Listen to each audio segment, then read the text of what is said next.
가만히 앉아있는, 가만히 있는 아주 깊은 시간으로 들어가는 것이 포함된다. 하나님의 은혜와 사랑이 신비롭게 우리 안에 들어와 우리를 뒤덮고 그리하여 우리는 예수 그리스도의 사랑과 긍휼로 충만해진다. 하나님 안에 깊은 안식은 세상에서 하나님의 일을 하도록 우리에게 활력과 동기를 준다.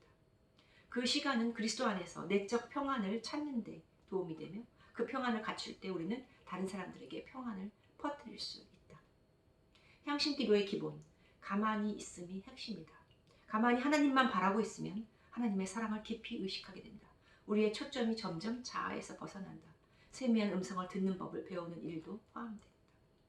향신 기도를 연습하는 방법, 먼저 다음 세 가지를 짚고 넘어가야 한다. 첫째, 단어 정하기. 거룩한 단어는 하나님과 머무는 데 도움이 되고 생각이 산만해질 때까지 다시 침묵 속에 하나님께 돌아오는 대로 도움이 된다. 둘째, 장소 정하기. 같은 장소를 정하고 연속성을 가지라. 셋째, 시계를 보느라 산만해지지 않기 위해 타이머를 사용하라.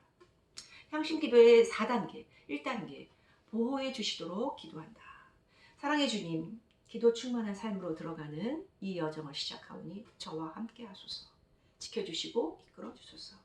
오 하나님, 모든 악에서 저를 보호해 주소서. 저를 그리스도의 빛으로 둘러주시고 피로 덮으시고 십자가로 인쳐주소서. 예수님 이름으로 기도합니다. 아멘. 2단계, 하나님의 사랑의 임재 속으로 들어간다. 하나님의 손바닥 안이나 하나님의 날개끈을 아래 있는 내 모습을 그려본다. 3단계, 잠잠해진다. 가만히 있는데 도움이 필요하거든 자신의 단어를 말한다. 4단계, 주기도문으로 마친다. 향신기도의 열매, 하나님의 통치라는 방대한 계획 속에서 자신의 진리를 더욱 똑똑히 보게 해주는 것이다. 또한 우리에게 다른 사람들과의 연합의식을 심어줌으로써 정의를 사랑하며 인자를 사랑하며 겸손하게 하나님과 동행할 수 있게 해준다.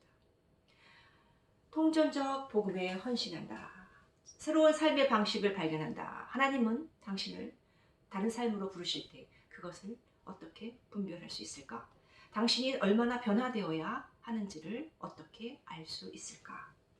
삶의 방식의 해체를 면하려면 우리 삶의 전체에서 성령의 인도하심을 받을 줄 알아야 한다. 그리스도 안에 지속적인 변화를 위한 권면들은 다음과 같다. 첫째, 기도하라. 주께서 보이시는 것들을 볼 수 있고 의욕을 품을 의욕을 달라고 기도하라. 둘째, 매일 영적 연습에 임할 조용한 시간과 장소를 구체적으로 정하라. 마귀는 당신을 악하게 만들지 못하면 바쁘게라도 만든다. 셋째, 음악과 미술을 활용하라. 영적 분위기, 관상의 문을 여는 특별한 역할을 하는 곡조, 그림들을 활용하라. 넷째, 당신의 삶 속에서 다른 침묵의 시간들을 가꾸라. 다섯째, 다른 사람들의 영적 지도를 받으라. 영적 스승, 멘토, 친구, 계획적인 교회 공동체 등 영성 지도란 하나님과 친밀함을 분별해주고 하나님 나라를 위해 활동을 분별해주는 일이다.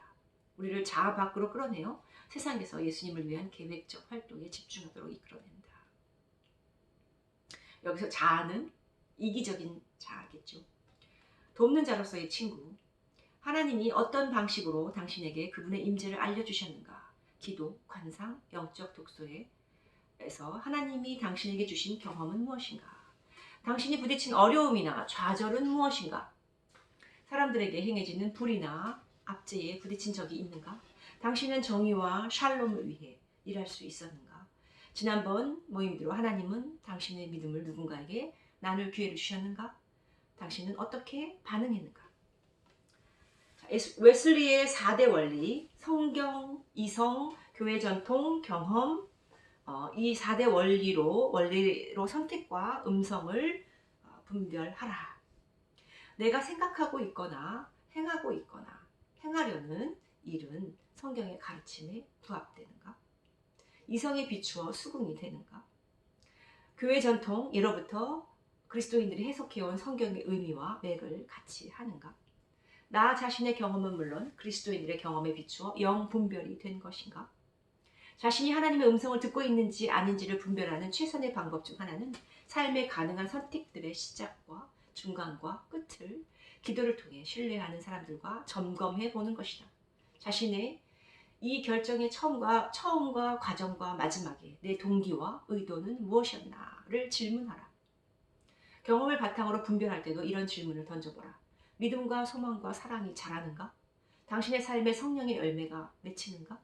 하나님을 향한 신뢰, 찬양, 감사가 자란다면, 하나님 나라를 위해 모험에 나설 용기와 결단이 굳어진다면, 다른 사람들을 향한 사랑과 긍휼이 자란다면 하나님 안에 있는 것이다. 건강을 유지하고 잘 쉬라. 예수님을 사랑하고 따른다는 것은 우리 존재 전부가 개입된다는 뜻이다. 당신의 몸은 성령의 전이다. 잘 보살펴야 한다. 3부, 하나님과 친밀함을 가지고 세상 속으로 들어간다. 메리 엘버트 달린과 토니 캠플로가 쓴 부분입니다. 피해야 할 2가지 유혹. 기도와 주님께의 회심 없는 사회활동은 사람들의 사회, 경제적 조건에 장기적인 변화를 낳을 힘과 능력이 없다. 마찬가지로 사회활동이 없는 기도와 전도는 인간 조건의 현실을 등지는 경건주의를 낳고 변화를 위해 대결하고 도전하기보다는 사회 문제를 도피하게 된다. 존 버블루치의 말입니다. 예수님을 사랑한다는 것은 세상으로 나아간다는 의미이다. 괴로운 세상 소리를 듣지 못한다면 당신의 영성은 예수님 중심이 아니라 자기 중심적인 것이 된 것입니다. 예수님과 동산 안에만 있어 바깥의 필요를 알아차리지도 못해서도 아니 되고, 괴로운 세상에 반응하느라 너무 바빠서 예수님과 동산 안에 머무는 것을 잊어버려서도 안 됩니다. 동산의 첫 번째 유혹은 자아도취적 영성입니다. 자아도취적 영성에 함몰되지 말라. 영적 도취감의 목적은 하나님께 우리의 사랑을 표현하는 것이고, 하나님의 사랑에 대해 확신을 갖는 것, 다른 사람들을 더 사랑하고 섬기도록 우리를 이끄는 것이다. 영적 광야의 시간도 우리가 넘어서야 할 시간이다. 예수님을 향한 사랑은 감정이 아니라 열매로서 측정이 된다. 동산의 2번째 유혹은 핵심이 빠진 섬김입니다. 토마스 머튼은 행동하는 세상 속의 명상에서 다음과 같이 말합니다.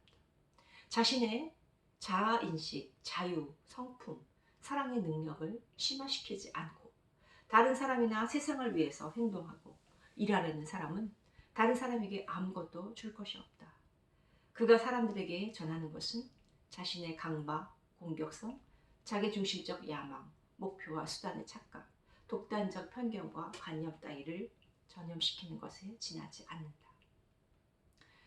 기도란 절대로 일상의 현실과 동떨어진 사사로운 내적 행위가 아니다. 기도는 바깥 세상과의 접촉이 가능하기 전부터 결정적인 승리가 쟁취되는 내면의 싸움터이다. 우리를 가둔 그물의 줄들이 하나씩 끊어지는 그 내적 해방을 겪지 않는다면 우리의 행동주의는 그저 이런저런 반대 이데올로기의 표출에 지나지 않을 수 없다. 우리는 그저 새로운 집단적 감정에 휩싸여 하나님이 지금 여기서 추진하고 계신 가능성들을 발견하지 못할 수 있다. 우리는 동산 안에 있어 새롭게 되어야 하며 또한 동산 밖으로 나가 전도와 정의를 위한 행동으로 하나님의 통치를 이루어야 한다. 친밀함과 행동의 연결, 믿음은 행동이 증명한다. 기도가 바깥 사람들과 소통하는 한에서만 그들의 영성이 유효하다. 신비체험의 최종 목적은 하나님께서 우리를 통해 현 상태의 세상을 본래 그분이 의도하셨던 세상으로 변화시킬 수 있도록 우리가 그 통로가 되는 것이다. 우리가 구원받은 것은 우리 마음속에 예수님 기쁨을 누리게 하셨을 뿐 아니라 다른 사람들도 그 기쁨을 경험할 수 있게 하십니다. 기독교 신비주의는 그 자체가 목표가 아니라 하나님의 나라를 만들기 위한 수단입니다.